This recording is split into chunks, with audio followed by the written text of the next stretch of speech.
Equation of motion क्या होती है, सीधे ये होती है distance equal to, distance will be equal to speed into time. आप ये लिखते थे, क्लास 8 तक आपने ये पढ़ा। लेकिन जब एक्सेलरेशन कांस्टेंट होता है तो पहली इक्वेशन आती है v equal to u plus a t, s displacement is equal to u t plus half a t square, v square equal to u square plus 2as। आज हमारा काम इन तीन इक्वेशंस के साथ डील करना है।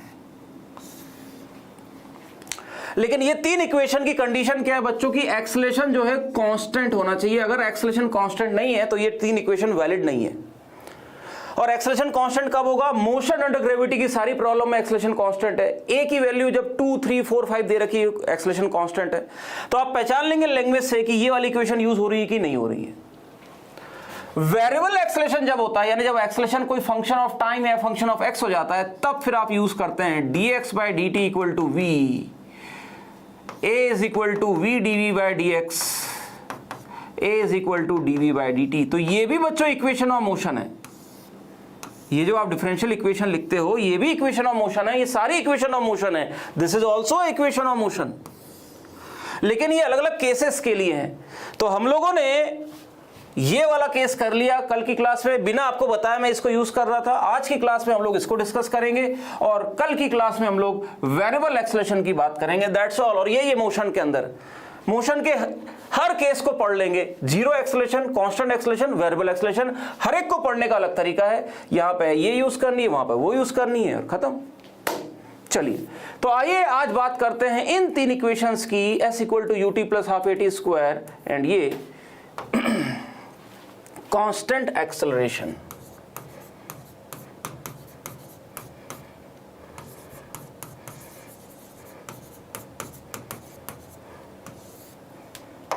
तो जब भी एक्सेलरेशन कांस्टेंट होता है बच्चों, तो सीधा सीधा जो फर्स्ट इक्वेशन ऑफ मोशन जैसे आप लिखते हैं v is equal to u plus a t, displacement जो आपने लिखा u t plus half a t square, v square equal to u square plus 2as। इसके अंदर दो तीन चीजें हम लोग देखेंगे। सबसे पहली बात साइन कन्वेंशन।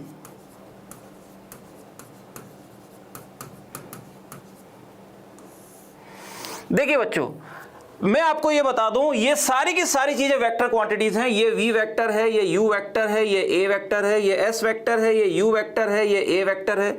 यहां पे स्क्वायर हो गया। ये स्क्वायर का मतलब एक्चुअली में v dot v will be equal to u dot u plus 2a dot s। तो ये भी वेक्टर इक्वेशन ही है, लेकिन उसका डॉट प्रोडक्ट में है, इसलिए स्क्वायरिंग आ जाती है। तो यहां से ये चीज आपको तुरंत समझनी चाहिए साइन कन्वेंशन में, बिकॉज ये जो u है, ये v है, ये a है, ये सब के सब वेक्टर्स हैं। और डिस्प्लेसमेंट भी हो गया, these are vectors. Time vector नहीं है, याद रहे, टाइम स्केलर है, रादर पॉजिटिव स्केलर है। तो ये कन्वेंशन बहुत सिंपल है। अगर आपने किसी भी बॉल को ऊपर की तरफ थ्रो किया है 10 मीटर पर सेकेंड से, आपसे बोला जाए ball is thrown up with 10 metre per second, तो आप यहां पे u की वैल्यू प्लस 10 लिखोगे। कभी कभी j कैप भी लिख देंगे तो घबराने की जरूरत नहीं है। अगर कोई आपसे बोले अब ball is projected from a building downwards with the 10 metre per second, तो आप तुरंत u का मतलब 10 नहीं लिखोगे, -10 मीटर लिखोगे, क्योंकि आपको पता है कि ये वेक्टर क्वांटिटी है, नीचे की तरफ डायरेक्शन है तो माइनस साइन लिखना है। अच्छा, अब बॉल को आपने थ्रो किया, ये बॉल ऊपर से नीचे आ रही है। तो बच्चों धरती माता जब ये बॉल ऊपर जा रही थी, वेलोसिटी ऊपर है, लेकिन तब भी पृथ्वी धरती माता इस पे फोर्स नीचे लगा रही थी। जब ये नीचे आ रही है तब भी धरती माता इस पे फोर्स नीचे लगा रही है। तो चाहे ये ऊपर जाए चाहे नीचे जाए, हमारे लिए एक्सेलरेशन हमेशा -g होगा, याद रहे। हम लोग रिटार्डेशन को प्लस माइनस से नहीं देखते, हम लोग एक्सेलरेशन को वेक्टर की तरह देखते हैं, वो चाहे स्पीड बढ़ाए चाहे घटाए। अगर आप यहां पे ध्यान से देखोगे तो सेम एक्सेलरेशन स्पीड घटा रहा है और नेगेटिव है, और यहां पे वही एक्सेलरेशन स्पीड बढ़ा रहा है फिर भी नेगेटिव है, क्योंकि हमें घटाने बढ़ाने से मतलब नहीं है। हमारा कन्वेंशन जो है वेक्टर वाला है। हमारे लिए धरती माता हमेशा नीचे फोर्स लगाती है, तो हमारा जी हमेशा नेगेटिव होगा, याद रहे। आई थिंक आपको ये चीज क्लियर है? सर यहां आप यहां 10 सेकंड आगे पीछे नहीं कर सकते, 10 सेकंड आगे पीछे नहीं कर सकते, मुझे समझ में नहीं आया क्या डाउट है। तो पहली चीज साइन कन्वेंशन है बच्चों, आई होप ये आपको क्लियर हुई। साइन कन्वेंशन में जो ऊपर जा रहा है उसे पॉजिटिव, जो नीचे जा रहा है वो नेगेटिव। डिस्प्लेसमेंट में भी ध्यान रखना है, डिस्प्लेसमेंट में भी ये याद रखना है, पार्टिकल का फाइनल पॉइंट ऊपर है तो पॉजिटिव, ऊपर बिल्डिंग से फेंका और फाइनली नीचे आ गया है तो डिस्प्लेसमेंट नेगेटिव, प्लस माइनस ध्यान से रखना है। चलिए, तो साइन कन्वेंशन में बात यह है कि वी, यू, ए और एस साइन के साथ डालने हैं प्रॉपरली, ऊपर जाएंगे तो पॉजिटिव, नीचे की तरफ है तो नेगेटिव, दैट्स ऑल। अभी जब मैं क्वेश्चन कराऊंगा तो अपने आप और क्लियर हो जाएगा। दूसरी बात देखो, डाउट आ रहा है sir why G is always taken negative, question आया why G is taken. G is not taken negative, my dear. A is taken negative. A is minus G. Why?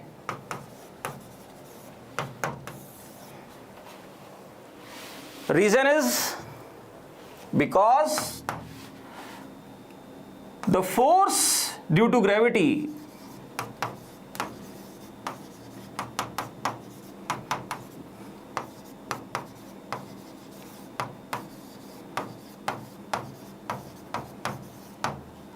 F is equal to minus mg j cap. Hence acceleration जो होता है वो force upon mass होता है, hence acceleration is minus g। अब आई बात समझ में?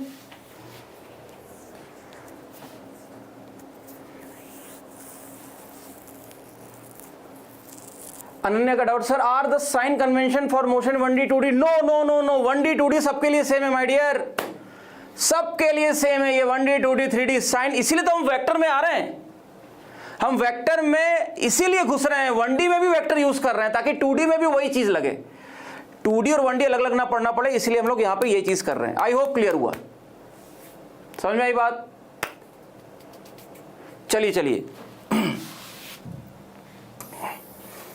अभी क्वेश्चन कराऊंगा तो क्लियर हो जाएगा, don't worry. Note number 2, choose appropriate equation.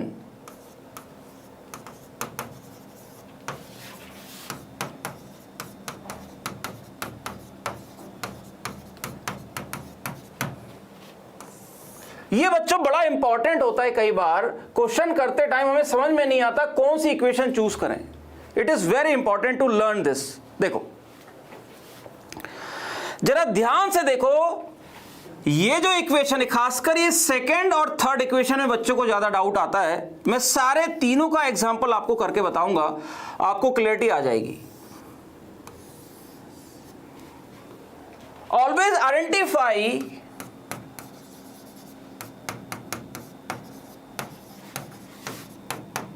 What is neither